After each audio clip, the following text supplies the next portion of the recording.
রাতের অন্ধকারে জীবন্ত সাপ নিয়ে হন্তদন্ত হয়ে হাসপাতালে ঢুকলো এক যুবক। রাতে ঘটনাটি ঘটে ক্যানিং মহকুমা হাসপাতালে। এমন ঘটনায় হাসপাতাল চত্বরে ব্যাপক চাঞ্চল্য ছড়িয়ে পড়ে। জীবন্ত সাপ দেখতে হাজির হয় রোগী ও রোগীর পরিবার পরিজনেরা। স্থানীয় সূত্রে জানা গিয়েছে, ক্যানিং মহকুমা হাসপাতালের জরুরি বিভাগে কর্মরত ছিলেন ডাক্তার সমরেন্দ্রনাথ রায়। জরুরি বিভাগে রোগী দেখছিলেন। সেই সময় উত্তর 24 পরগনা জেলার সন্দেশখালী থানার সরবেরিয়ার 9 নম্বর এলাকার যুবক পালান সর্দার হাতে জীবন্ত কেউটে সাপ নিয়ে হন্তদন্ত হয়ে হাজির হয় ক্যানিং মহকুমা হাসপাতালের জরুরি বিভাগে। চিকিৎসকের কাছে অনুরোধ করে জানায়, স্যার আমাকে বাঁচান, রাতে বিছানা করে মশারি টাঙিয়ে ঘুমোতে যাচ্ছিলাম, সেই সময় আমার বাম পায়ে কেউটে সাপ কামড় দেয়, সাপ ধরে নিয়ে এসেছি। কর্তব্যরত সর্প বিশেষজ্ঞ চিকিৎসক ডাক্তার রায় যুদ্ধকালীন তৎপরতায় ওই যুবকের চিকিৎসা শুরু করেন। তাকে পর্যাপ্ত পরিমাণ সাপে কামড়ানো প্রতিষেধক দেওয়া হয়। ঘটনা প্রসঙ্গে আক্রান্ত যুবক জানিয়েছেন, মশারি টাঙাতে গিয়েছিলাম, মশারির এক কোণে কেউটে সাপটি ঘাপটি মেরে লুকিয়েছিল, আচমকা বাম পায়ে কামড় দেয়, সাপ ধরে সোজা হাসপাতালে চলে আসি।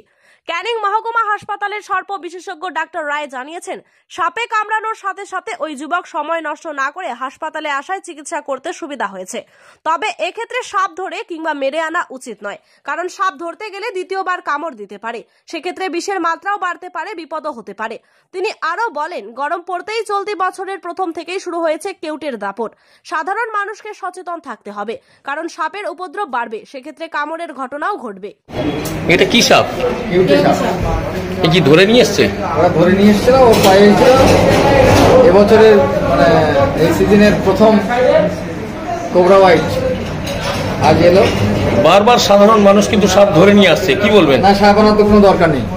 দ্বিতীয়বার যত কামড়াতে পারে।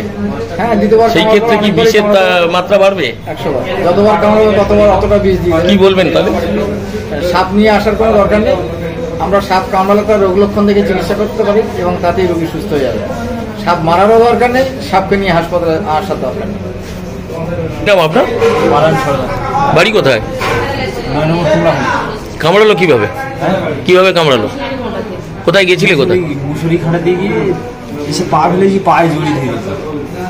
সাপটা ধরলেন? তারপর ধরলাম লাঠি দিয়ে। তারপরে ওই এরকম দিয়ে সঙ্গে সঙ্গে গাড়ি মেরে চলে আসবে, সঙ্গে সঙ্গে চলে এসছে। সাপটা একটু ইনজিওর্ড হয়েছে, বুঝলে, ওই পায়ে চাপ পড়ে।